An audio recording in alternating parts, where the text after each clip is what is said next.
Morning, good afternoon, or good evening, depending on when you are joining us from. Welcome to the session, Active and Micromobility Modes of the BTR conference. My name is Mustafa Ameli, Associate Professor at University Gustave Eiffel in Paris and Research Affiliate to UC Berkeley. Today, we have an exciting lineup of 6 presentations covering walking, cycling, bike sharing networks, e-scooter, and multimodal commuting. I would say from all around the world. So we will start with the first presentation, which is by Mubarak Tani from University of Arkansas, whose research focus on mobility trends and urban transportation dynamics. Mubarak, please go ahead and begin your presentation. Thank you. Hey everyone, my name is Mubarak Tani, and I'm a PhD student at the University of Arkansas. I'm a PhD student at the University, the Department of Civil Engineering under Dr. Suman Mitra. So my research basically focused on walking and cycling, majorly volume estimation and crash analysis. But today I'll be presenting on our study on evolving patterns of active transportation, analyzing changes in walking and cycling during the COVID-19 pandemic in the United States. So there are different definitions of active travel, and most of them majorly focus on some terms like physical efforts, bodily movements. It has to include this kind of terminologies. Then the use of energy. So these definitions try to bring different types of modes of transportation together, especially the micromobility ones like e-scooter and others. But in this study, we have only focused on cycling and walking as our own active travel modes. So we are tying the benefits of this study to the benefits of active travel itself. And majorly they are on health and sustainability, and also to provide equity considerations in transportation. The purpose of this study, why we actually did this analysis was because of the trend, the changes and the trend that we noticed. So NPTS, Nationwide Personal Travel Survey, started collecting data, transportation data in the United States since 1969. But this data was not available for walking and cycling at that year. So they started collecting data from 1977 in the United States for walking and cycling. So we monitored that data, and in 2001, NHTS took over from NPTS. It was just a kind of a rebranding, the name and just like the method of data collection. So we noticed that from that time until 2017, we have some significant improvements in especially in walking.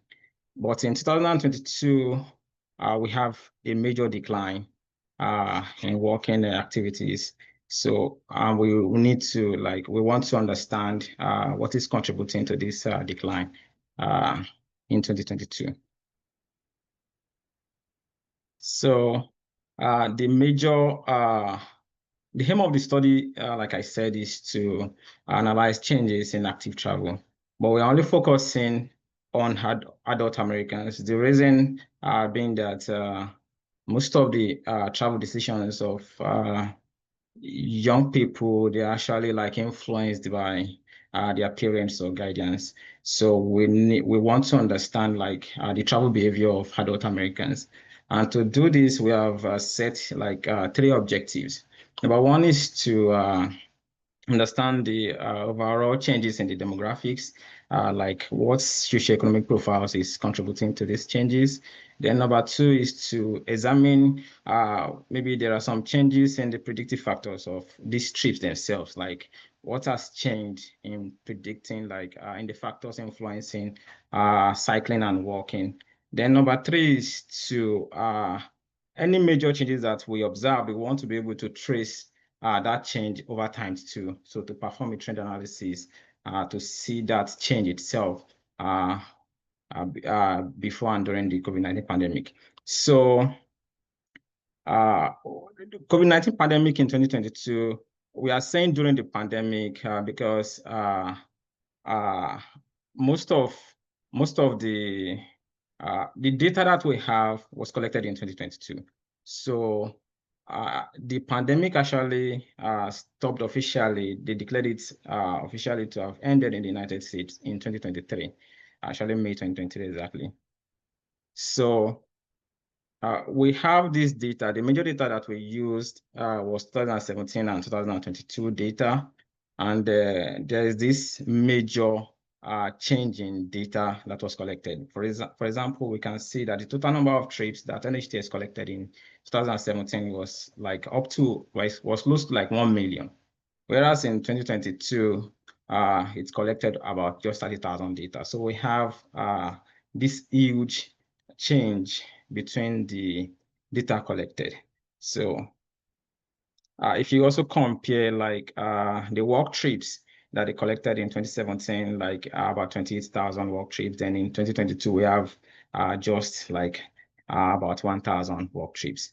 Though they attached weighting factor to these work trips, especially in 2022, to be able to factor every trip that they collect and to be able to factor every trip that they collect and do it well. So one major thing that we want to one major thing that we want to that we notice why they are doing this is because NHTS wants to be collecting data frequently. They don't want to be doing it in 7 or 8 years again. So that is why they are devising a method so that they'll be collecting the data maybe every 2 years instead of like the previously like 7 or 8 years that they have been collecting it. So they want to focus on reducing the number of years with which they collect this data. So for our data cleaning, to clean this data, like I mentioned earlier, we removed trips from made by young people that are younger than 16 years. Then we also deleted missing trips, trips with missing information, then looped trips, like loop trips were considered. Loop trips is actually trips that are starting and ending at the same place. So NHTS either recorded that trips as zero distance because the location at the start and end is the same. So they record it as zero, or they report, there's a question to ask the respondent to report the actual distance that they have traveled. So if that trip is not recorded, well, we have deleted those trips. So on our first objective to analyze the travel characteristics and socio-demographic profiles of active travelers. So we, like from the beginning, like I mentioned, we have some focal points, like things that we want to see in our trend analysis. So for instance, we have this Great Recession that happened between 2007 and 2009. And we have previous research that has mentioned that during this period, walking actually increased. So we want our model, we want our analysis to also capture that, to confirm that increase in walk trips that happened because of the Great Recession. And we want to also see if we'll be able to get the factors or the what is influencing the decline in 2022. So we analyzed the weekday and weekend trips in active travel. We noticed some like slight changes, especially for the weekend trips, it reduced. So with this, we think because during the COVID, people had more time because like most people started working from home. So they had more time maybe to bring back the recreational activities that they normally do during the weekend to bring it back to weekdays.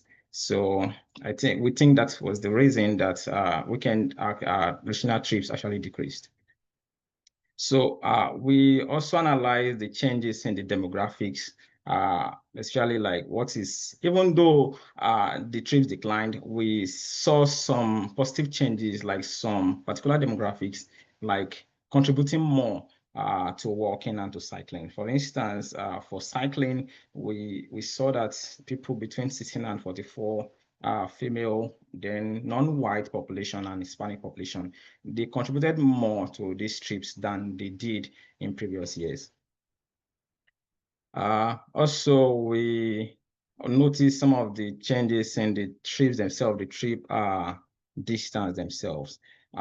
For instance, for walking, people started walking for more than 1 mile. This was unlike before. Most of the trips recorded in previous years were like very short trips. But now people were walking for more miles, even though there was a decline in the overall trips, but the trips they made, they walked longer. So we also saw that there was an increase in trips for recreation and shopping trips. So for cycling, we had the same trend too. People cycled for longer distances, and they also cycled more for recreational trips, just like for walking. Also, there was this negative change that was observed. This was observed too for walking. There are these home activity trips, like trips like that people did that are attached to the activities they do at home. So there was this overall decline of these active trips that people made around their homes. So overall, like I said, there was this, as you can see from this table, the trips per household per year almost declined by more than 50%. And even when it declined, we have the overall mean of the distances that people walked and the overall mean that people cycle. It was like more than what the way they normally do in previous years. So for our second objective, to see what factors are actually like influencing the changes in active trips within these two periods. So for us to have like a proper model, because we have these 4 data sets that we want to analyze, 2017 walk to 2022 bike. So the major thing that we did was to examine the number of zeros, like number of times that people would like many people reported that maybe they're not walking, they're not cycling on the assigned trip day. So we saw that we did zero inflation check to compare this data set between the observed zeros and the expected zeros. So for instance, if you see 2022 bike, the observed zeros, they're like 99% of the data reported zeros. And when we calculated the expected, it was 98%. So this confirms to us that we can use zero inflated models, zero inflated count models. So, but when we compare 2017, we saw that the observed zeros was like 85% and the expected was 73%. So this necessitated that we should apply like models that are not zero inflated. So in summary, we applied negative binomial for the 2017 model, whereas all other data sets, we apply zero inflated negative binomial models. So the result for walking, we noticed that the predictors of walk trips are in the 2 years are almost the same. except that some variables that were significant in 2017 were not significant again in 2022. I'm not sure if you can see, I'm not sure, wait.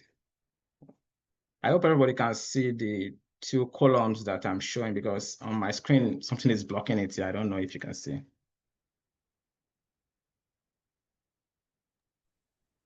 Yes, we can see the columns, but Oh, if okay, you okay, can conclude in 1 minute, that would be great. okay. So the difference was that the predictors in 2022, those variables that were significant in 2017 were not significant in 2022. For instance, the presence of children at home that was not that was significant in 2017 was not significant in 2022. So for cycling, there was a major difference, especially with income groups. In 2017, low and middle income groups cycled less.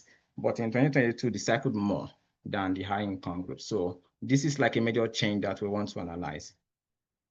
So we also noticed that there is this big change in places that are not classified as MSA. So that brings us to our objective 3. In our objective 3, we did trend analysis to analyze the significant changes that we observed, especially with the income groups. So this analysis confirmed to us that high income earners actually cycled less. We can see like the decline even more than all other income groups. This also we also confirmed the trend in the Great Recession in 2009. We can see that the Great Recession, most of these income groups, like everybody cycled more. So we confirm the same trend for walking, and there is no like significant changes between the income groups. Like for the income, like everybody declined, every group declined in the same way.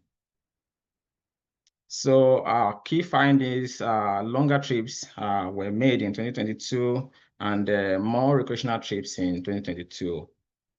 So policy to sustain these changes, especially for recreational trips, should be considered. For our objective 2, the key findings is that there's this shift, especially for high income groups that are reduced in their cycling. And also we found that the predictors of walking did not change in the 2 years. So this calls for future studies, because this is just like analysis between 2017 and 2022. We need data for in the next survey years to confirm that this is like a permanent change or a temporary change. Our objective 3 points to COVID-19 to cause this decline in active trips. So community programs should be like employed to resolve some of the issues that we noticed. So some of the limitations that like built environment variables were not considered in this. Some important built environment variables were not considered because they were not available in the data set. Also, NHTS is not like representative of small areas. So if you want to understand small areas, like there should be something, some other data to use. So like I'm from Zero Lab. There's Zero Lab in the Department of Civil Engineering, and under Dr. Suman Mitra. And if you have more questions, you can ask me or contact us through our lab. Thank you. Okay, thank you very much, Mubarak. Yeah. So we should skip the Q&A to keep the time. Please Okay. put your question in the chat, and maybe at the end we will have time for Q&A for all presenters. Let's move to the next presentation. If you can stop sharing, please.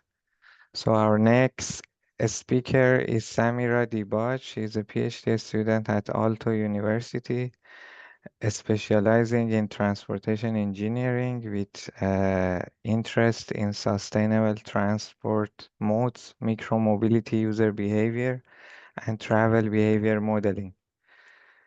Yes, Samira, the stage is yours. Hi, everyone.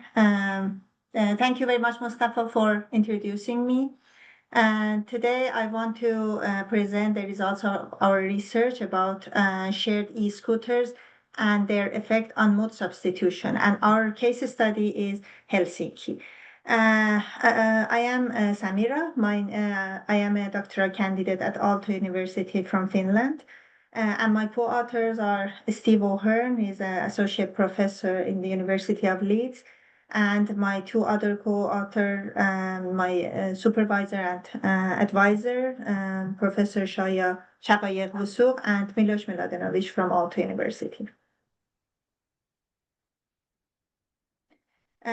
Firstly, I am going to present some brief introduction about the e-scooters emergence in Helsinki and also worldwide, and present the aim and the research questions.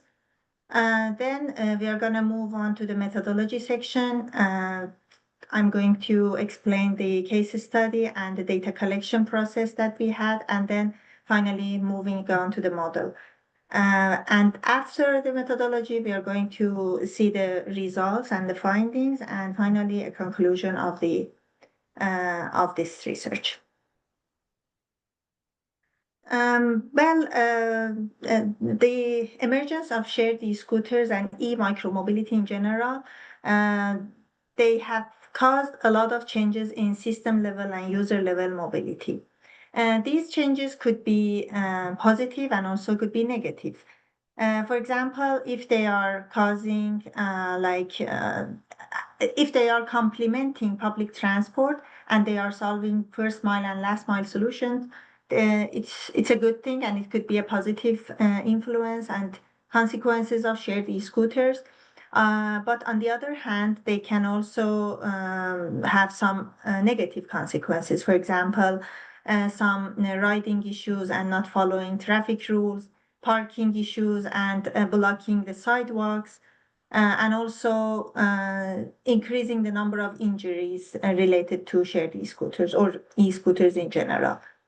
One of the very important factors that we need to consider is the mode substitution effect of e-scooters. So if they are substituting motorized vehicles, it's a good thing. So we are having a positive consequences, but on the other hand, if it is substituting active modes such as walking or cycling, then it is something that we need to think more about that. In this research, we are going to mostly talk about the mode substitution effect. And this mode substitution is very much context related. For example, in the US-based cities, these e-scooters are mostly substituting cars and taxis or ride-hailing, while in Europe, they are mostly substituting public transport and walking. So the objectives of this study and this presentation are twofold.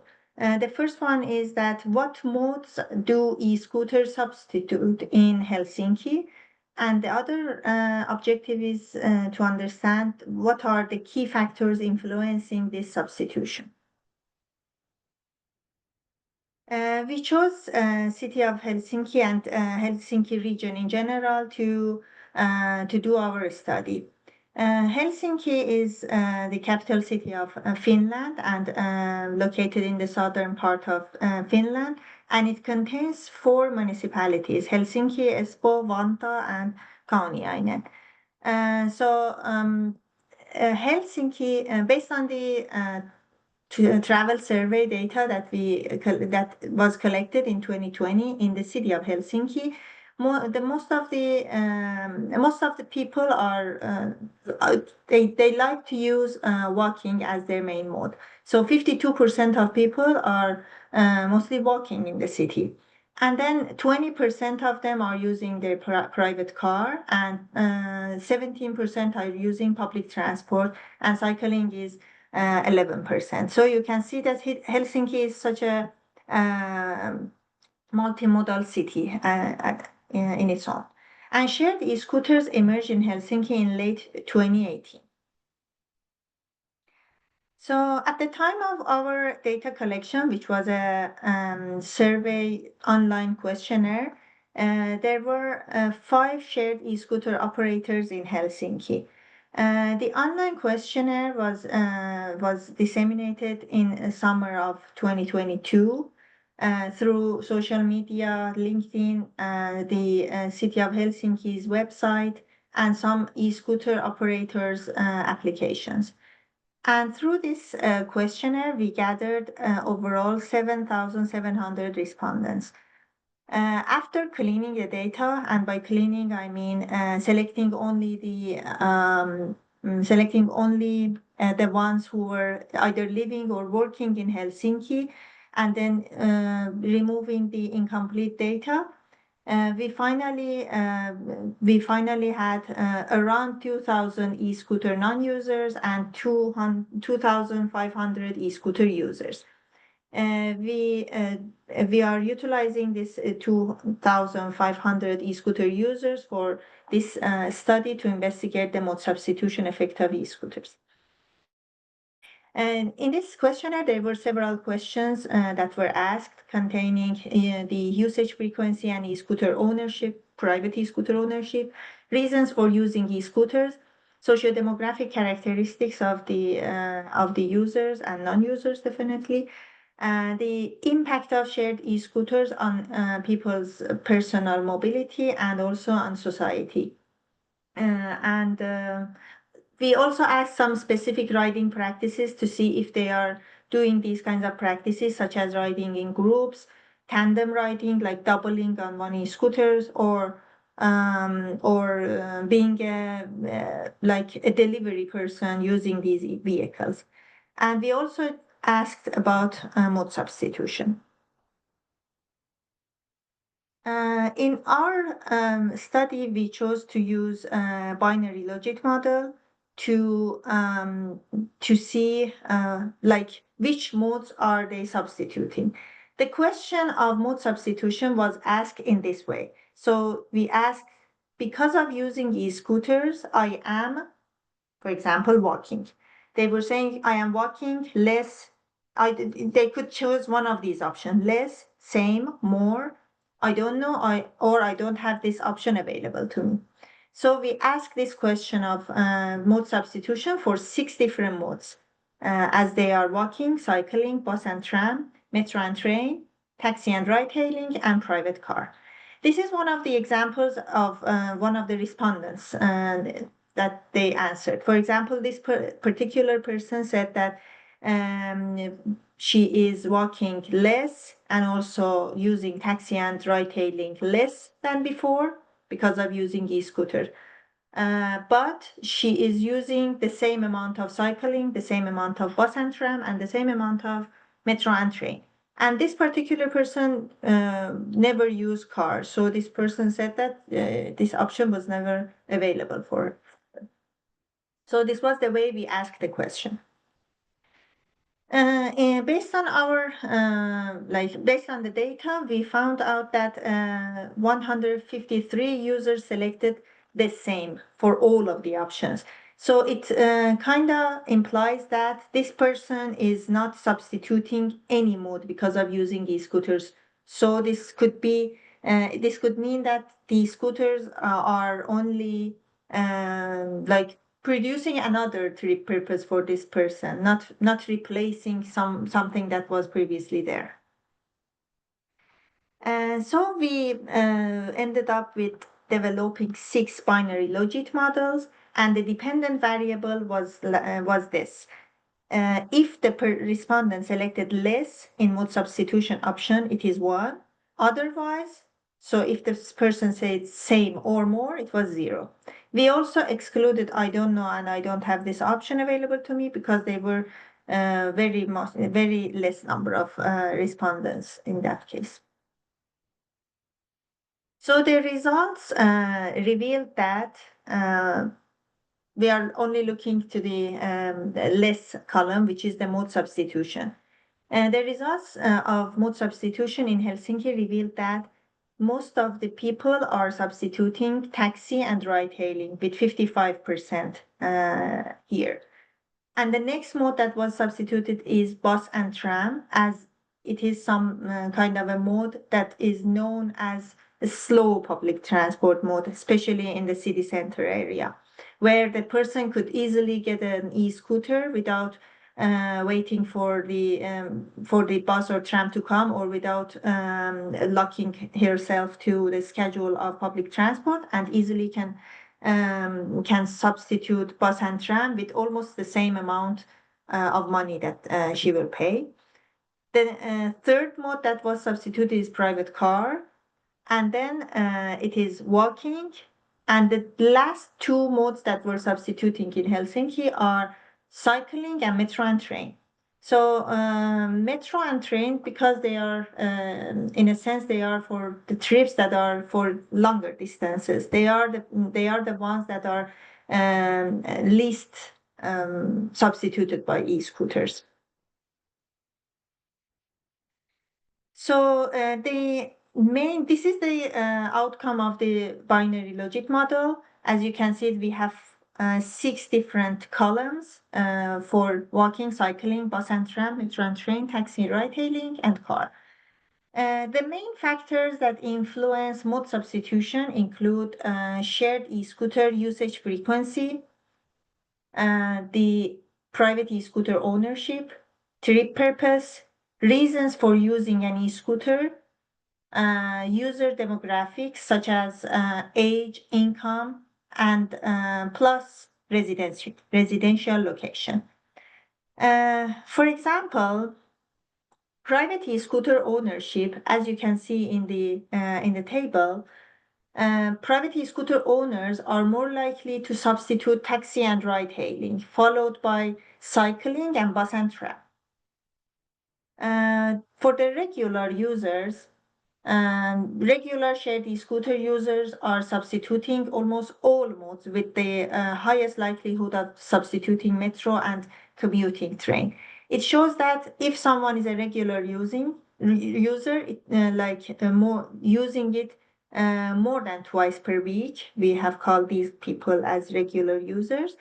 They are the ones who have maybe purchased the seasonal ticket or any kind of a pass to use the e-scooter whenever they want. So it is very logical that they would substitute almost all the modes with e-scooters, with shared e-scooters. The commuters, yeah, so. The commuters are also more likely to substitute all modes except taxi and ride-hailing with e-scooters. Well, of course, taxi and ride-hailing cannot always be the regular mode for commuting. Therefore, the people who are commuting and their trip purpose is commuting mostly are substituting all the modes except for taxi and ride-hailing. Also considering the price effect, and we can see that socio-demographic factors also influence mode substitution. For example, lower income individuals are less likely to replace public transport, while middle income individuals are less likely to replace taxi and ride-hailing trips. So it shows that price and also the income plays a key factor here in mode substitution by e-scooters. The residential location is another factor which is very important. The inner city residents are less likely to replace walking, but they are more inclined to substitute bus and tram trips with e-scooters. So as someone lives in a city center area, they almost have everything in their vicinity. Therefore, it is very again logical for them to not substitute walking as they have everything in their nearby. They can walk easily to that, but they would substitute bus and tram because the time to wait for them and also stick to a fixed schedule of public transport can be a bit bothering. So it is very likely that the person would replace bus and tram with e-scooters. So after all, the summary of our finding revealed that e-scooters are substituting the following modes in the exact same order that I presented. So they are substituting taxi and ride-hailing, bus and tram, private car, walking, then cycling and metro and train. The main factors that were influencing mode substitution include shared e-scooter usage frequency, private e-scooter ownership, trip purpose, reasons for using an e-scooter, user demographics such as age and income, and also the residential location.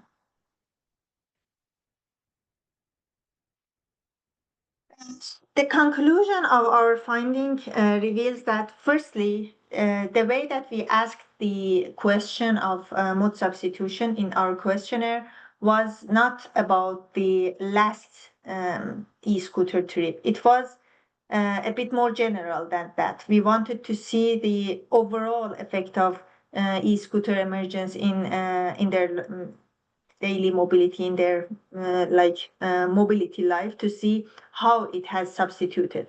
Based on the literature, if whenever you have asked the question of what mode have you substituted in your last e-scooter trip, it was mostly the answer was mostly an active mode. So it was either walking or cycling. But when you ask more general, so in a long-term kind of a way, you can see that the people are mostly substituting motorized mode, starting from public transport, slow public transport modes, starting from taxi and ride hailing, kind of a private, moving on to the slow public transport modes, and then private cars, followed by active modes such as walking and cycling.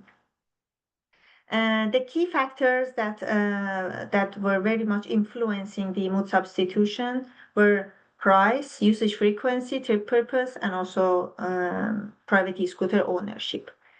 If I want to mention some of the limitations of our study, was that we didn't include the time of day. If they have, we didn't ask this question that what time of day are you mostly using your using e-scooters. That it seems to have a very good influence on mode substitution effect based on the previous literature. And also, we didn't ask the main mode of transportation. So we didn't have that. We didn't know that what is the main mode that the person is using always for their daily travels. So these two were also not included in our research. Yeah. So this was it. Thank you very much. Okay, thank you very much for the presentation. I see in the chat there are 3 questions from Scott, Luke, and Mohammed. I appreciate it if you can answer in the chat, and we move on to the third Yes, sure. presentation to keep the time. Thank you. All right. Thank you very much.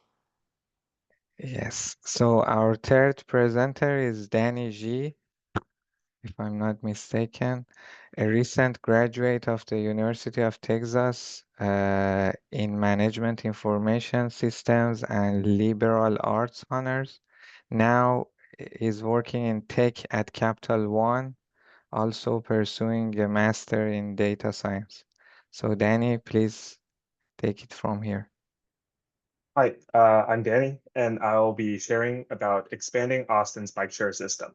I, as mentioned, just finished my undergraduate degree at the University of Texas, and I worked with Drs. Kara Kalkelman as the main professor supervising this project, and Dr. Emre Yusel.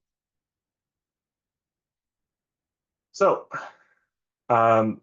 just first things first, as a student in the University of Texas at Austin, I've been in Austin for a couple of years, and I wanted to help Austin get to a better mode split. This is also a goal of Austin for 2039 to reach a 50% mode split away from single occupancy automobiles. As of 2019, the 74% of commutes are made with single occupancy vehicles, and we are just hoping to move away from this. Whenever we look at this chart, we see that only 1% of trips or commutes are being made with bicycles. And we see that public transit has 4% as well. This is a good ways away from the goal of the 16% and 4% for transit and bike respectively. Now, bike-share systems will aid in creating first and last mile solutions to this single occupancy vehicle problem. However, it runs into some issues such as underutilization wherever bike share is present, as well as overconcentration in downtown areas and not being accessible to many underserved populations. So CAP Metro, the Austin's transit agency, aims to remedy this issue through their bike share expansion plan, which is a $11.3 million plan to establish 265 stations and approximately 3,000 shared bikes across the Austin city jurisdiction. Their program involves prioritizing infill before expansion, as well as extending service to underserved populations, all issues that bike share fails to address. Most of these costs are covered by city grants, as well as other city projects. Now, where I come in here is I hope to develop an expansion plan for them to help them target certain neighborhoods, as well as be able to create a bike share system that is being utilized by everyone within the population. This is hopefully going to maximize ridership potential, as well as promote equitable growth. So when we're looking at I wanted to see what literature there are behind bike share usage so I could better educate myself, as well as come up with informed decisions to expand this bike share network. So first, I want to look at land use features, and I identified that high population centers, as well as high job densities, as well as areas or land zones with recreational and educational uses or mixed use areas are associated with higher bike share ridership. This gives me a good idea of where I want to place these stations regarding land use. Now, I also wanted to find out where to place these stations for people to use them to transfer away from single occupancy vehicles. And it appears that placing bike share stations near transit stops is a good way to do this, as bike share connectivity to transit increases ridership for both modes of bike share and transit. Unless the origin or destination is just very close to transit, then that cuts out the bike. Now, additionally, I wanted to avoid certain areas, as well as find out what specific road features are important for bike share usage. And as one would expect, we see that bike lanes are preferable, while major arterial roads where a lot of cars are not preferable. This is due to the perception of comfort and safety, as well as the truth of comfort and safety and people not being hit by cars.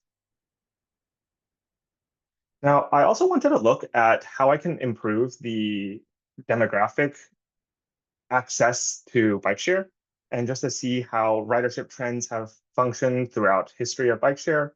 And it appears that ridership trends towards young, white, male, and affluent populations.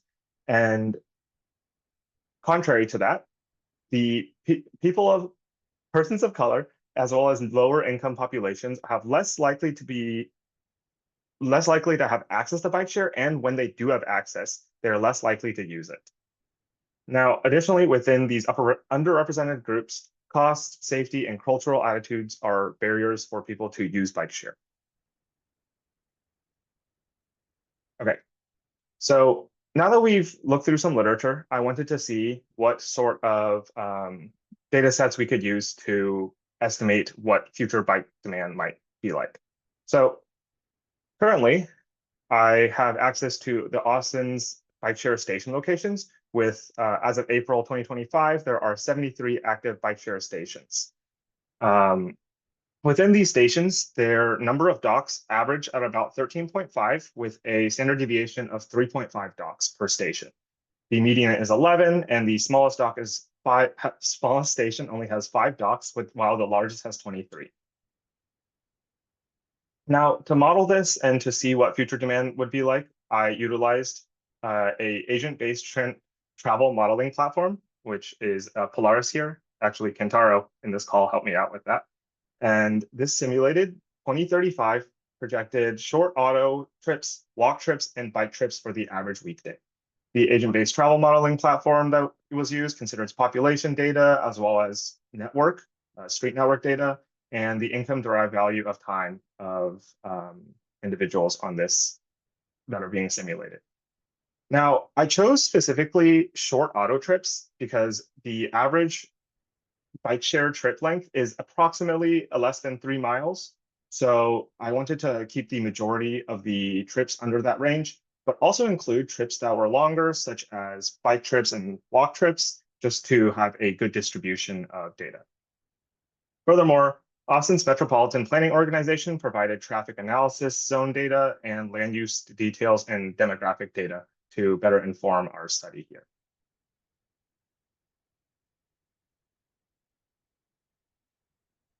Okay, so now that we've seen what data sets we're using, I wanted to look closer at where the existing stations are. Now, we see that the existing stations mainly center around the downtown area and radiate outwards in the northeast and south. And they're also clustered around the UT Austin campus, right where my mouse is. And just something of note, they also extend south along a corridor, or southeast along a corridor. This current distribution is rather small within the grand scheme of Austin, with the farthest stations only being 6 miles apart, and the closest are 400 feet. Now, within all of these zones that are placed, where these bike stations are placed, 11 of the zones have 2 or 3 stations, meaning that we are quite saturated within the area that Bikeshare operates within, and there are many areas that are just not being serviced. So if we were to look at the most popular stations, just to get a better view of what is where riders prefer, if we look at the membership statistics, we see that from 2022 to 2024, over 50% of the trips taken were of the student membership type. And when we look at the most popular station pairs by trip end count within the same range, we see that only 3 pairs did not begin and end outside of the UT neighborhood. Those 3 are round trips for areas that are used for tourism and recreation. So there is clearly still a demand for it outside of student memberships and student rides. And but we hope to increase the share of rides that are not just being taken by students. Furthermore, over 90% of the trips during this span of time were recorded as on e-bikes. And despite the distribution having a smaller share of e-bikes within the fleet, with only 49%, 64%, and 77% for 2022, 2023, and 2024 respectively. This means that people prefer the e-bikes, which shows us that these people are willing to bike for longer distances due to the assistance that e-bikes provide, as well as supporting the transition to a full e-bike fleet. Now, when I wanted to look at the specific station use and how many of these trips are really being taken at each of the stops.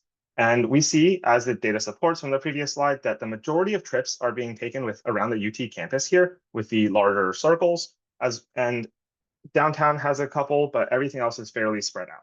Thus, a lot of these trips are concentrated in just a single area, and we want to be able to expand this area so that we can serve more people. Now, furthermore, I wanted to look at how trip distances for historical data for the existing bikeshare network shape up to national averages, as well as our simulated potential bike trips in the future. When we look at the blue line, indicating the bikeshare distances that have been historically recorded within Austin, we see that the distances peak at around the 0.5 mile mark and drop off significantly beyond 3 miles. This is typical of urban bike share systems, although it is still a little bit low. And this is likely, as previously mentioned, due to the popularity of the UT student membership and how most of those students are just biking within campus. The student membership median distance is around the 0.3 mile distance. Now, when we compare this to national averages from NHTS, NHTS data has a more broad trip distribution, with biking going all the way up to 14 miles and a larger distribution and lower spikes within their percentages of distance traveled.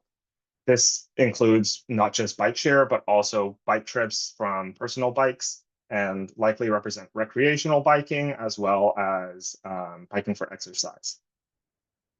Now, when we look at the simulated trips from the Polaris simulation, we see that the peak is at around 1.7 miles, or green line right here. And it shows a gradual decline all the way to the approximately 8 to 10 mile mark. This shows a mix of not just long trips, but also short and medium distance, which better represent how bike share trips have been shown in literature to distribute over distances. And when we specifically look at the simulated bike trips, which don't just include bike share, but also trips for just recreational bikes, we see that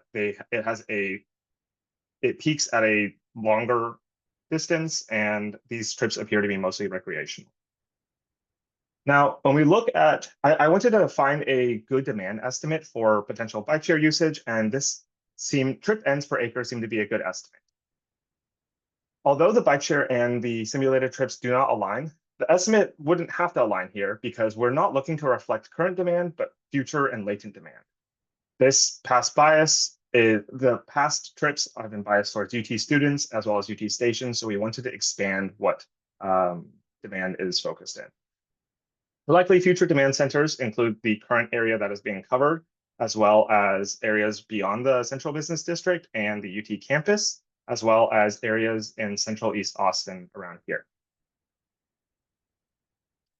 So I developed a station placement algorithm as well as a scoring system to be able to prioritize certain zones for station placement.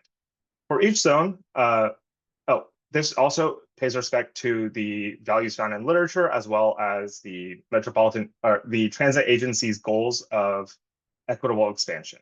So for every single zone, we took into account the previous demand estimate of trips per acre, as well as population, employment, specifically retail employment, mixed use land, transit stops, parks and recreation, as well as demographic and diversity and income data for each zone. Each of these values were then z-score normalized due to the outliers and weighted so that we can rank zones based off of the score. Despite including all these values, I still wanted to keep the demand estimate as the major driver. So 75% of the weight of the score is the simulated trip ends per acre, which is what we're using as the future demand estimate. Then I restricted zones based off of centroid of zone distances on proximity of about a mile from existing stations to maintain our service area and not to have discontinuities within the service area. Additionally, I penalized zone scores within quarter miles of existing zones with stations based off of with a penalty of 50% for the average station size, which, as we recall, was 11 docks per station. So the algorithm then would select the top ranked zone after all these penalties applied for station placement and expansion, and it would add 7 docks to the zone if there was not an existing station. And if the zone already had an existing station, we would add 4. And this algorithm would stop after totaling 265 stations placed, which is approximately 3,000 docks, the transit agency's goal. And as we can see by each of these iterations, we see that we expand out iteratively and we keep the service area relatively continuous. And it continues on with infill as well as expansion across each of the stages so that we can reach more people in Austin while maintaining a similar shape.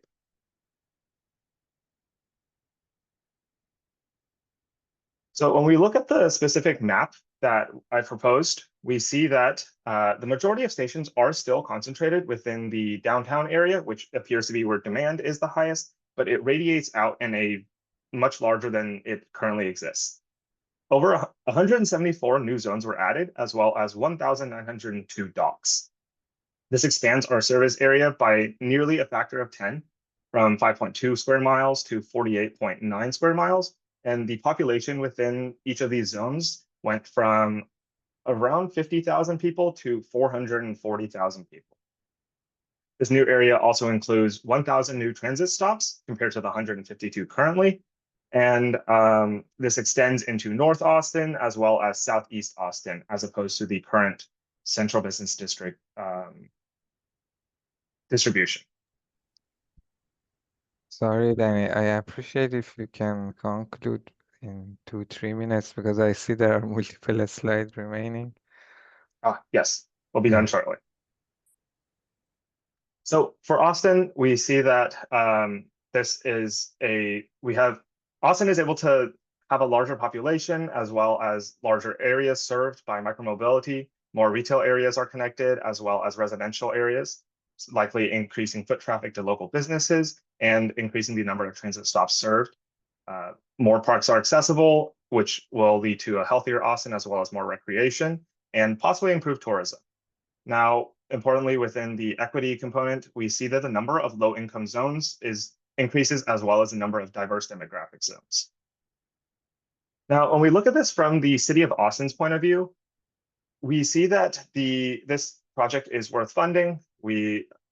After including all of the subsidies and grants that is received by the Austin Transit Org, $3.6 million is still necessary to fund the transit organization's operations and management. However, there is a good level of economic activity and health savings generated by this Bikeshare network with values pulled from literature. And this results in a cost-benefit ratio for the city of Austin of 5.66.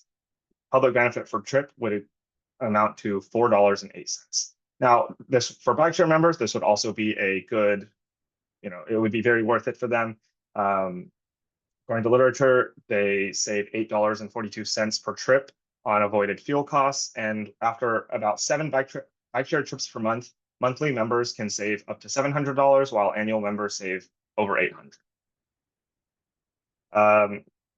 Within this, I'd like to recommend for the transit agency to look at rebalancing issues, as well as subsidizing lower income ridership, as well as offering discounted rides. All right, thank you all, and feel free to type more questions into the chat. Okay, thank you very much for the presentation. Please just answer in the chat, Danny. Thank you.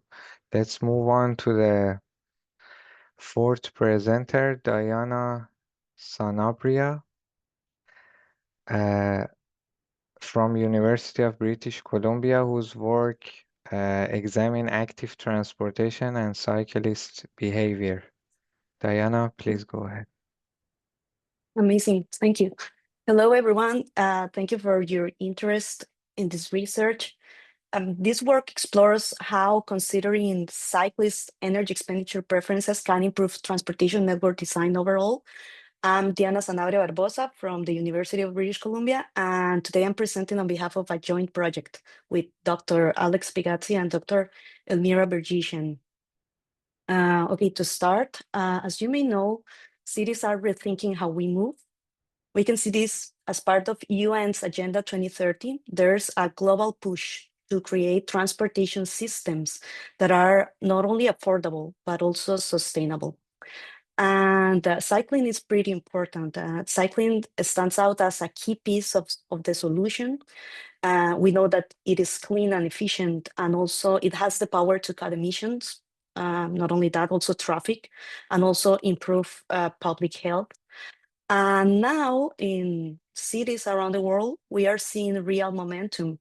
E-bikes everywhere, smart bike sharing systems, and also upgraded infrastructure are making cycling not only more appealing, but also more accessible than ever before. So we can agree that encouraging cycling is not just about building more and more lanes, it's about building better bike lanes. And to design equitable and effective cycling network, we need to consider a key question, we believe, and that is how and why do people choose their routes every day?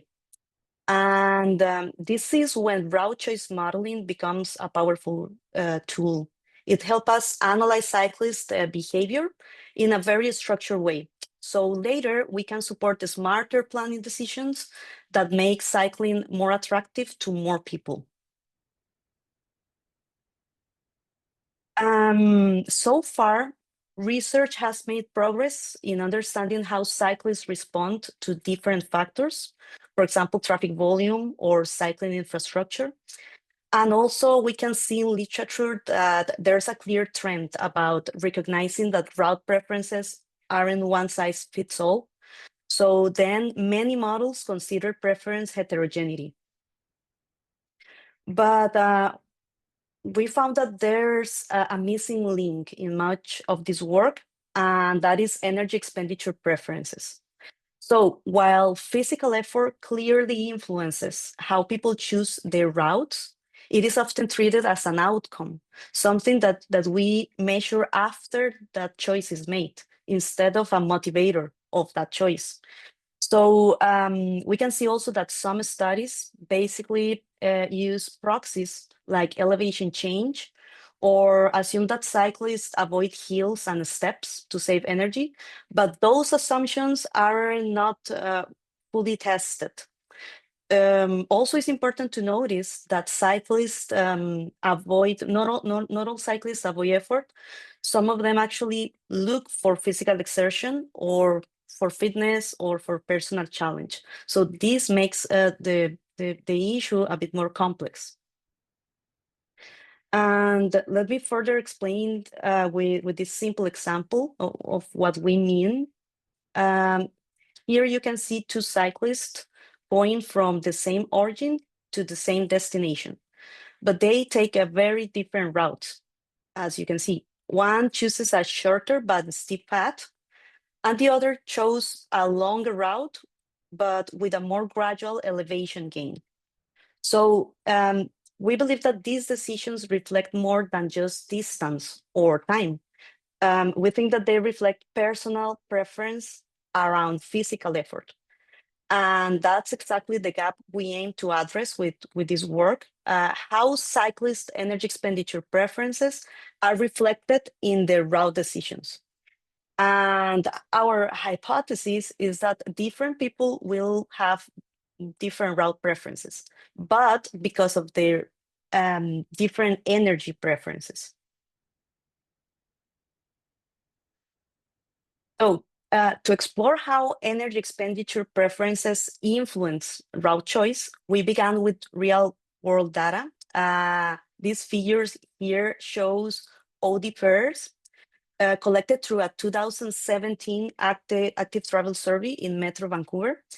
So in total, 260 frequent cyclists recorded 1 week of travel using an app on their cell phones. So for our analysis, we focused on more than 1,500 utilitarian trips.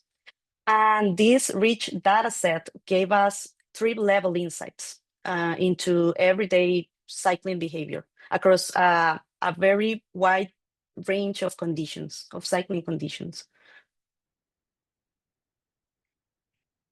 And now I would like to explain briefly this framework that describes how we derive energy expenditure from the GPS trips I just showed you. So the framework is based on the theoretical work of Lindsay and Bigazzi. And to start, we assume that cyclists aim to maximize their utility when traveling. And to do so, they balance three key factors within this theoretical framework. And these three factors depend on speed, all of them. The first is travel time. So the faster you go, the less time it takes, right? But higher speeds mean more physical effort. So that's the second component, energy expenditure. And then at faster speeds, control and safety decline. So that's the third component. Then each cyclist has a preferred speed because the three components depend on the speed.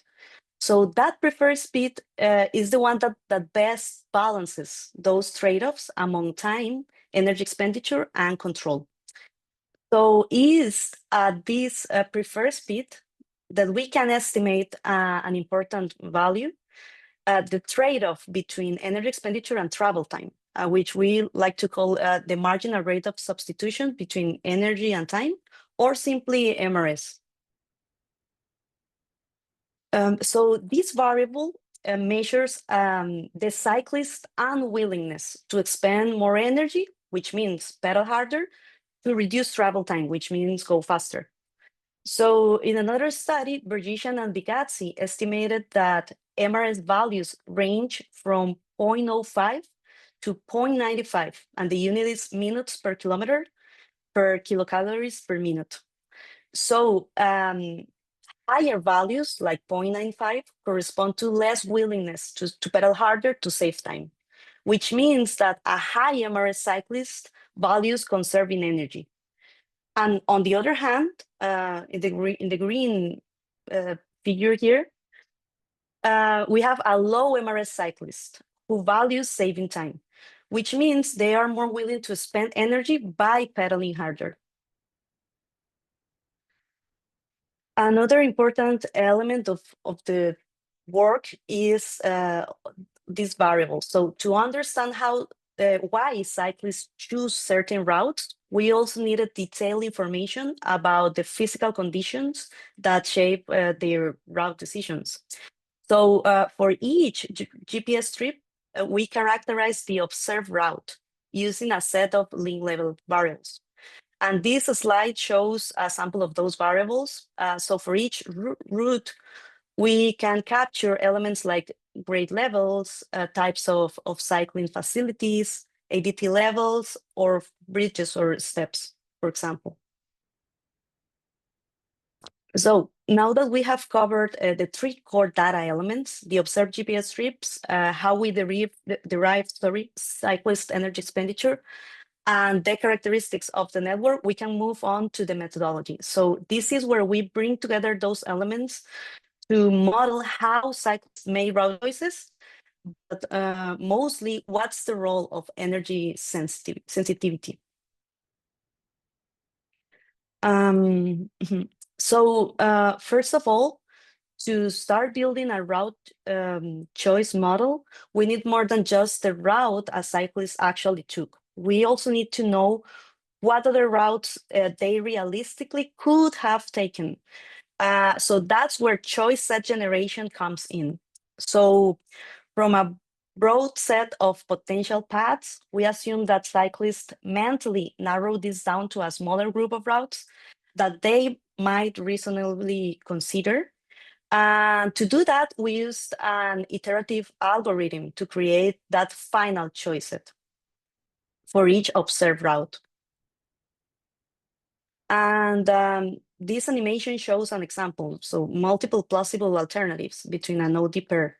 And of course, the actual chosen route is included. And this gives us the structure we need to understand how cyclists weight and choose between different route options. So the next step, once we build a choice set, the next step is to apply a route choice model. So for each cyclist, we look at the sample of possible routes they could have taken, and then we score each route based on its features. So variables like distance, traffic, whether it has a cycle track or not, steep grades, and so on. So each feature gets a weight that reflects how much it matters in the cyclist decision. We then assume that the cyclist chooses the route with the highest overall score. That's a utility maximization. So after running the model, we can look at the results to see which route characteristics influence choices the most, helping us to understand better what cyclists are actually prioritizing in real world decisions. And in this next step, we expand the model to account for different types of cyclists. So instead of assuming everyone values route features the same way, we introduce unobserved segments, unobserved. For example, cyclists who are more or less sensitive to energy effort. But these segments aren't labeled in the data, but the model estimates them using clues like our energy variable, the MRS, also participants' age, or their trip purpose to determine which group each rider most likely belongs to. So each group then has its own pattern of route preferences. Maybe one group avoids hills more strongly, or the other group prioritizes directness over safer facilities. And this approach let us better capture the diversity of cyclists' behavior in route decision. And now we can look at the results. What we found is that cyclists really do differ in how much they care about effort versus time. And that difference is captured by their MRS, the energy to time trade-off. So here on the left, we have a high MRS cyclist. These are the more energy sensitive riders. So they show a stronger aversion to long routes, and they are less willing to detour just to avoid things like stops or turns. It is interesting how they will even tackle a steeper hill if it means a shorter trip. One second. And on the right, we have a low MRS cyclist who are less concerned with conserving energy. And they are more likely to take detours for a more gradual hill, for better cycling infrastructure, or even for greener for a greener route or for a safer route. And there is a key question here that it's interesting. Why would an energy conserver choose to go over a steep hill instead of around it? So we believe, and this is a hypothesis, that it comes down to a speed choice, because cyclists adjust their pace based on what they care more, time versus energy. So a low MRS rider prefers a gradual climb. It lets them maintain its speed and finish faster, even if it takes more energy. But a high MRS rider prefers a short, steep hill, probably because they can go slow there and then ride faster on the flat and using less energy overall. So in conclusion, what looks harder isn't always worse, maybe. It depends on how the rider manages effort. So to wrap up, here are some takeaways of this work. First, cyclists aren't all the same. They differ in how they trade off effort and time, and that has a big impact on their route choices. And second, to support energy sensitive riders, as designers, we need to keep routes flat, direct, and paved. And also, it would be desirable to put safe infrastructure on the most efficient paths. Also, e-bikes and similar technology, micromobility, shared micromobility, can help shift behavior towards safer routes. Why? Because they can reduce the energy cost of the detours. And finally, for future research, we need models that capture both speed and route choices to better reflect the real behavior. So this wraps up the presentation. Thank you for your time. If you're interested in learning more, feel free to check out our work at React Lab at UBC. And thank you so much. Okay. Thank you very much for your presentation. We have time for a quick question. There's one from Milo Watson in the chat. How does this take into account riders who would choose steeper climbs over more unsafe routes? Oh yeah, okay. This is actually a very, it's part of probably the observations we made. So riders would take a steeper climb, as I mentioned. It was kind of interesting to see that a high MRS cyclist who is expected to take I don't know, a flat route, based on our data, it's possible that they could also prefer a steep climb, right? If it's shorter, as I mentioned, based on the overall investment of energy. If it's shorter, we believe that the cyclist would prefer to do that instead of a longer detour, right? That will take more time and more accumulated energy investment or expenditure. So an unsafe route, on the other hand, would be also probably a choice by the same cyclist in order to reduce the overall energy expenditure. So I believe that these two elements are like the design, the conditions that we would like to reduce in an ideal network. So that's when probably these new trends, these new technologies can help to bridge that gap. And also, yeah, safer routes could be improved from the side of policymakers and designers in cities. Okay, thank you very much. So we have to move to the next presentation.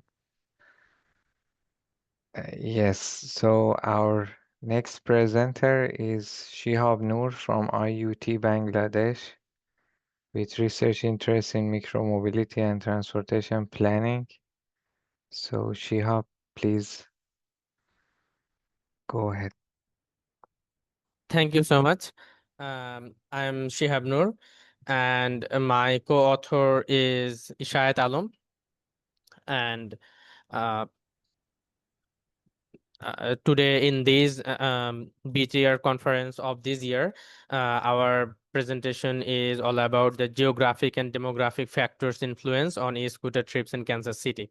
So basically, when I was in the US for my master's degree, in that period, I started I had the idea of this research, and then it ended just before the conference started. Okay. So these are the contents of our presentation today, which we will go over. So just come to the point on how we got interested about the research idea. Um, we can see the congestion in the US cities is increasing day by day due to the huge number of cars. But at the same time, there's this interesting fact that almost 50% of the trips of US are the short distance trips. At the same time, in different cities across US, the e-bike and e-scooter uses are increasing, and to just meet up those short distance trips. Uh, so we had the idea to know how these e-scooter users behave, or how those what are the factors influence them to use the e-scooters. So I think by now all of the people of this platform already know about the e-bike and e-scooter, so I don't have to explain this anymore. And so just come to the research questions. The research questions was, what are the significant geographic and demographic factors influencing e-scooter trips in Kansas City, and how do they affect the trip generation? So we did some literature review to know what people have found so far about the e-bike and e-scooter uses across the cities of the USA and other cities around the world too. So we found that e-scooter trips are uh, e-scooter trips are made mainly for the recreational purposes and public purposes more predominantly, and the land use, like the mixed land use, the residential, commercial, and mainly the downtown areas are the more influential land use areas which attract or generate more e-scooter trips. And regarding the demography, the low income neighborhoods are less likely to use the e-bike and e-scooter, but at the same time, students who doesn't have that much of income, you are more likely to use e-scooter. And regarding the time of the day and day of the week, we found that the weekends is the weekends, and the evening hours are the more popular time to use e-bike and to use e-scooter by the people. And the presence of bikeways and varied land uses, like the accessibility to e-bike and e-scooter, increases its uses. So we have selected our study area as the Kansas City, Missouri, which is the largest city in Missouri, located on the Missouri River, which is basically at the border of the state of Kansas and the state of Missouri. So what's the urban layout of Kansas City, Missouri? So the city infrastructure has already have an environment, an ecosystem of the e-scooter, and in the city there's a number of micromobility operators like the Bird, Lime, Ride Casey, and Spin, and many more operating e-scooter there. And let's come to the methodology. How did we just architect our researches? So we have collected the e-scooter trip data from the open data from Ride KC data, and the period was June 2019 to October 2021. And we have collected the census data at the block group level. We have collected the land use data from the census, and we have used some analysis technique like the spatial and statistical analysis, and also the hotspot analysis, and some and regression methods to find out the correlations and the associations between different independent variables and the dependent variables too. So what are the geographic factors? So no, we selected the land use distribution, transit stop distribution, trip distance, road classification, building density, religious place density as the geographic factors, and we have selected the annual income, age, race, education as the demographic factors to be some influential factor behind people's use of e-scooters. Okay, so we have calculated something to easy out uh, our method of research. Like we have calculated the daily scooter uses of a block group level, which is basically the inflow of the block group plus the outflow from the block group, and minus the internal trips divided by the days we have taken. And we have also calculated the net flow of a block group, which is basically the number of arrival trips minus the number of departure trips of a specific block group, to identify the temporal activity pattern of a scooter uses in that specific block group. After those calculations, we have implemented the spatial analysis. We have conducted the hotspot analysis to identify the spatial clustering of e-scooter uses. We have used the OLS, the ordinary list regression, to find out the association between the independent variables to the dependent variables. And lastly, we use the local bivariate relationships to find out explore the extent and pattern of the statistically significant factors. So what did we find? The results. So regarding the results, if you can see the left on the left side, the map is about the land use map of the Kansas City downtown, and it is merely a mixed land use area. Like it has the residential, it has the industrial, commercial, park, forest, recreational places, and all those things in this downtown. And on the right hand side, you can see the Kansas City daily e-scooter uses, and it is easily the visualization is very easy to understand that the core area or the city center of the Kansas City has the more e-scooter trips. And so we have conducted the hotspot analysis to identify the clustering of a special phenomena, in our case the uses of e-scooters, and we have easily see that the center area has a 99 has the hotspot with 99% of confidence interval. That means it indicates the downtown as a prominent uses zone for the e-scooters. Regarding the land use influences, we have the geographic factors like the commercial land uses, industrial land uses. We found that the commercial and industrial land uses have the positive influence on the of the e-scooter trips as attraction. That means the commercial, whether there is commercial land uses or industrial land uses in the areas we have just made our analysis. The number of e-scooter trips has a higher the higher potential to increase, and also the transit stop density, which is also positively associated with the number of e-scooter trips. And where there are transit stop density, the number of e-scooter trips have higher potential to increase in those areas. And at the same time, the primary roads, which we know the primary roads are the large roads where there are higher speeds and there are issues about the road safety. So in those areas, the e-scooter trips have a negative association. That means the e-scooter trips are lower in those areas. It attracts less the e-scooter trips. Um, if we go to the temporal usage patterns, we can see the left side is the net flow morning and the right side is the net flow evening. So net flow was about the arrival minus departure.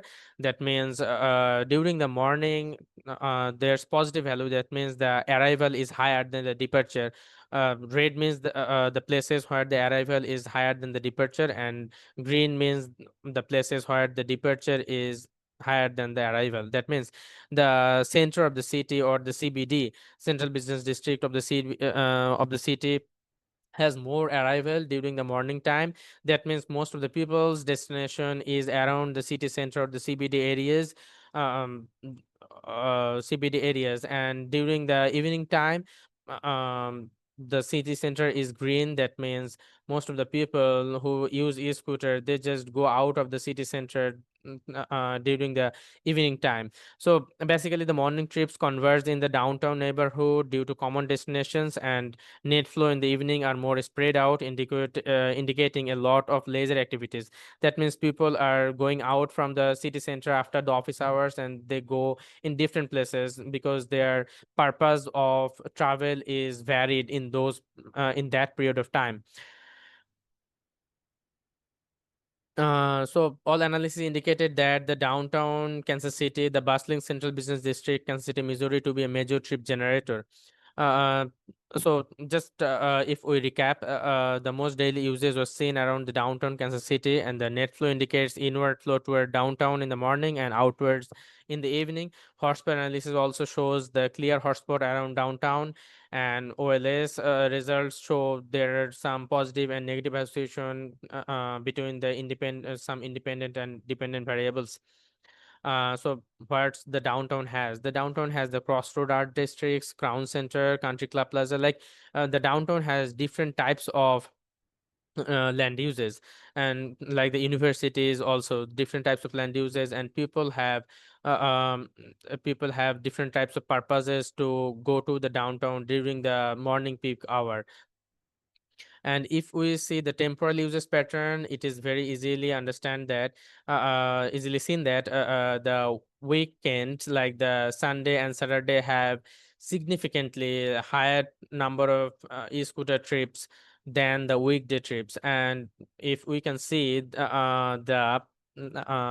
the uh, late night hour late night hour, the trips are pretty high in the weekend. That means the e-scooter users use e-scooters in this city, specifically in this city, mostly for trips other than the work trips, like the leisure trips or their personal trips. That's why even at the late night hours, the trip is pretty high, even at 1 a.m. and even at also 11 p.m. or 12 p.m. 11 or 11 p.m. or 12 a.m. too. And if we just see the trip length distribution, the e-scooter trips are mostly serve the mostly serve the short distance trips like the 0 to 2 kilometer trips, but at the same time around 16% of medium sized trips like the 2 to 5 kilometer trips are also being served by the e-scooters. That means the e-scooter users purposes is increasing. It's not only the leisure trips nowadays, but it has some specific trips which a uh, have a pretty longer distance like the 5 kilometer trips, and which we have I have just already told that the weekend trips Saturday and Sunday have more trips, more e-scooter trips, and also the Friday, because the at the Friday night is the time when the leisure types of trips actually started. And if we see the demographic drivers, we can see the young people are more likely to use the e-scooters and the senior citizens are less likely. But at the same time, senior citizens often live away from the downtown due to higher housing cost that can contribute to the lower usage too. Uh, and we can conclude that the e-scooter, as the transit density, we found that the transit density has uh, positive correlation or positive association with the e-scooter trips uses. That means transit density has a high, that is the, and also the local bivariate analysis also shows that e-scooter uses is disproportionately large around the downtown. On the other hand, primary road have a negative association with the e-scooter trips. This could imply the utilization of e-scooter as a mode that serves as a FLM solution more.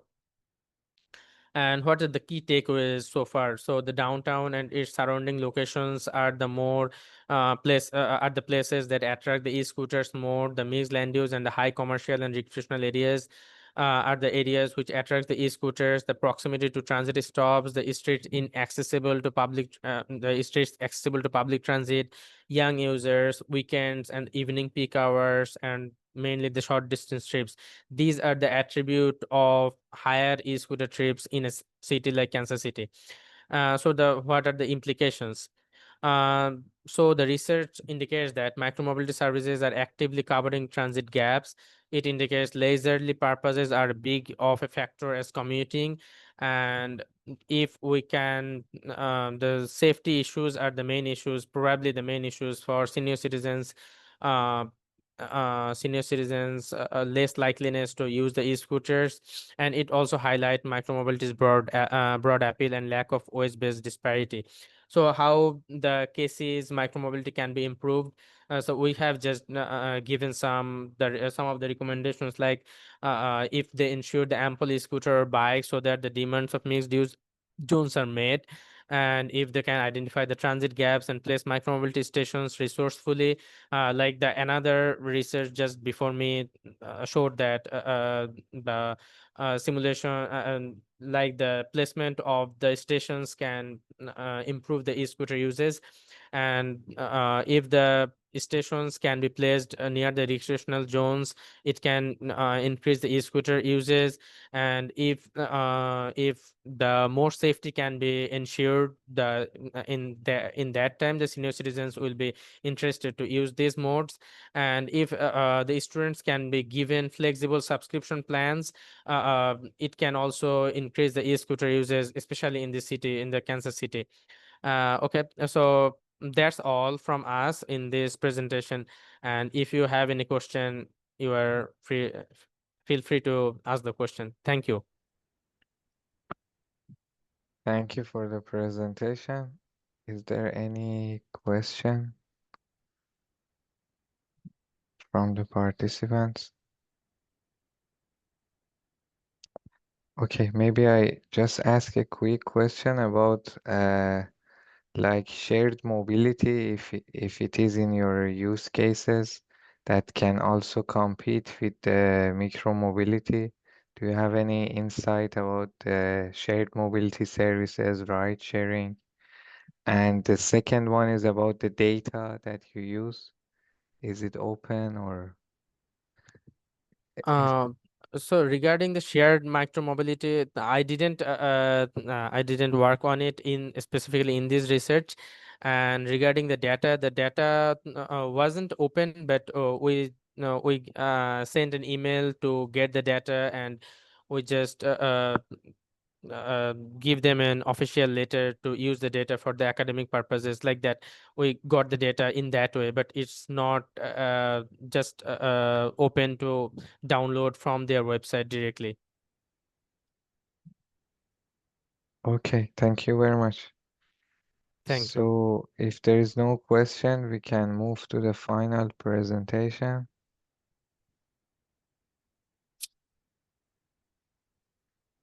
So our final speaker is Sheikh Fardeen Ahmad from the Bangladesh University of Engineering and Technology, who has worked on transportation behavior and multimodal commuting. Fardeen, please go ahead if you can share your screen. Good evening, everyone. This is Sheikh Fardeen Ahmed from Bangladesh University of Engineering and Technology. And today I'm here to present the paper titled Flexibility or Forced, Exploring the Cognitive Burdens of Multimodal Commuting. So let's begin. So car is still the widely used mode all over the world, which is reinforced by the poor alternatives available and the type of urban design. But the major drawback of using car is the growing congestion. And to tackle this, multimodality is promoted. Multimodality is the phenomena of using various modes in daily trips, which is presumed to enhance the accessibility, flexibility, and sustainability. Now let's think of a city where severe traffic congestion, frequent travel disruption, and socio-spatial inequalities are prominent, and the users are obliged to trade off between affordability, reliability, comfort, and accessibility. So the question is, in this scenario, is multimodality is still a flexible choice, or the users are forced to adopt multimodality?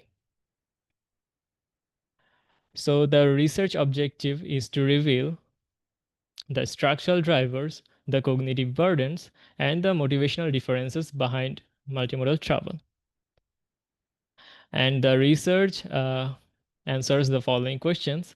The first one is, what are the underlying motivations behind individuals' adoption of multimodal travel behavior? The second one is, to what extent is multimodal behavior a result of voluntary choice versus a response to external constraints? And the last one is, does cognitive burden of multimodality vary across different user groups? If yes, then how? For the methodology, we divided the methodology in 4 parts. The first one is data collection. We used 979 commuters data in Dhaka city. Next is MMI, which stands for Multi-Group Multimodality Index, which is a nested entropy-based index which captures the individual's multimodality level. And then there is factor analysis, which deals with the latent factors, and then ACM, structural equations modeling, which enables us to examine the correlation between latent constructs, MMI, and sociodemographics. As for the survey and data, a structured questionnaire under the Project Supreme was conducted. 2-week pilot survey followed by a 1 month of final survey was conducted. The survey area was Dhaka metropolitan area. The responses were collected with proportional representation based on Thana level population quotas. And initially 1,240 complete responses were collected. And after screening, we had a 979 commuters data for this study. So what shapes the multimodal stress? From the prior literature, we found these factors to shape multimodal stresses. The first group is cognitive and emotional factor, which consists of perceived hassle and decision overload. The second is knowledge and capability, which is knowledge adequacy and accessibility. And third is attitudes and motivation, which is attitude towards multimodality and subjective norms. Now MMI index, it's a nested entropy-based index, which captures richness, evenness, and diversity of transport mode use. This is the equation of MMI, which is adopted from the Shannon Entropy Index. And we categorize the mode used into 5 categories, which are active modes, private modes, on-demand services, paratransit, and public transit. As for the results, here is the factor analysis result. We see the Cronbach alpha is greater than 0.8 for each of the factors, and the Barrel sphericity test is significant. And the model fit indexes from CFAs, such as CFI, TLI, RMSEA, and SRMR is within the threshold. Now, the ACM results. The striking result is that the MMI for both commuting and non-commuting context increases the decision overload and perceived hassle, meaning that people who use various modes find it difficult to decide which mode to use and which combination of mode to use, and they also face travel-related difficulties. But they still use the various modes because they are forced to do that. Then a bidirectional relationship between decision overload and perceived hassle was found. The decision overload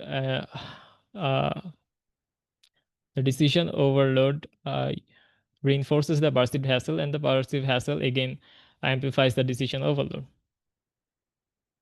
The knowledge adequacy further reduces the perceived hassle because the informed users, they know which route is safe and which route is cost effective. The accessibility to modes reduces decision overload because the lack of accessibility leads to complex decision making. And the subjective norms increases decision overload, meaning that people who are influenced by the peers and families to use various modes still find it difficult to decide which mode to use. And the attitude towards multimodality, if it's positive, then it increases decision overload, which reinforces the MMI result.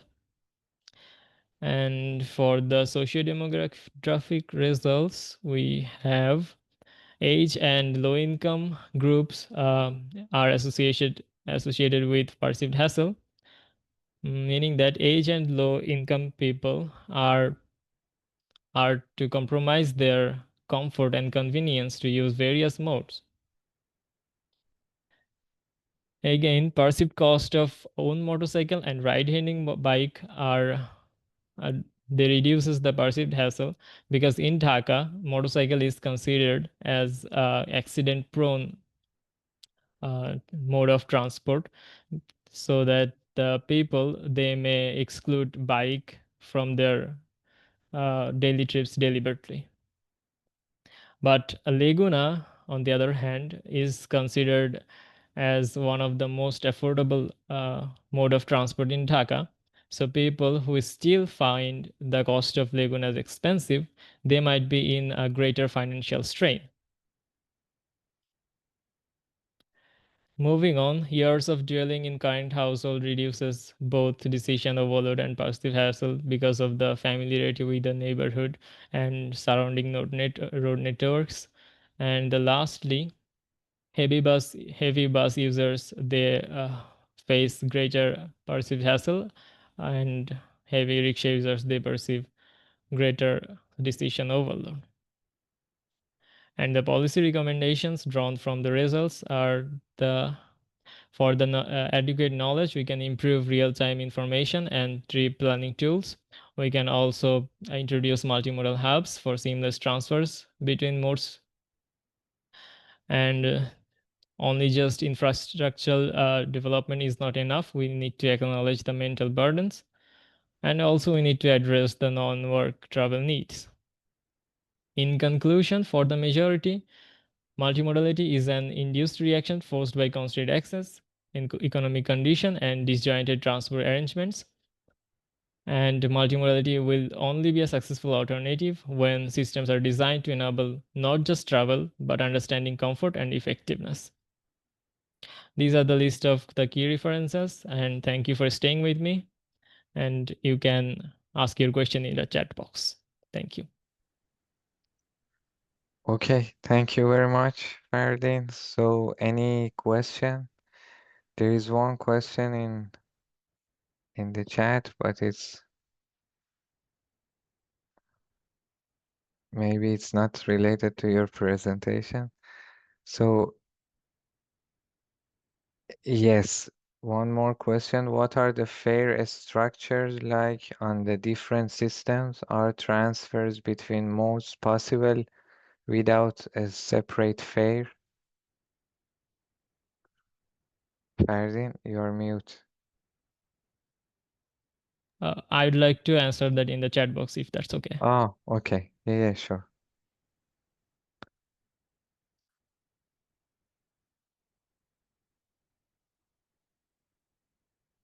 Yes, both question, please. So with that, we can just keep 2 more minutes that you can answer the question. But just to conclude the session, I would like to thank all our presenters for sharing their insight and all participants to joining and engaging in the discussion. So please check the program for the upcoming sessions. And on behalf of the organizing team, I wish you a great rest of your day. Thank you.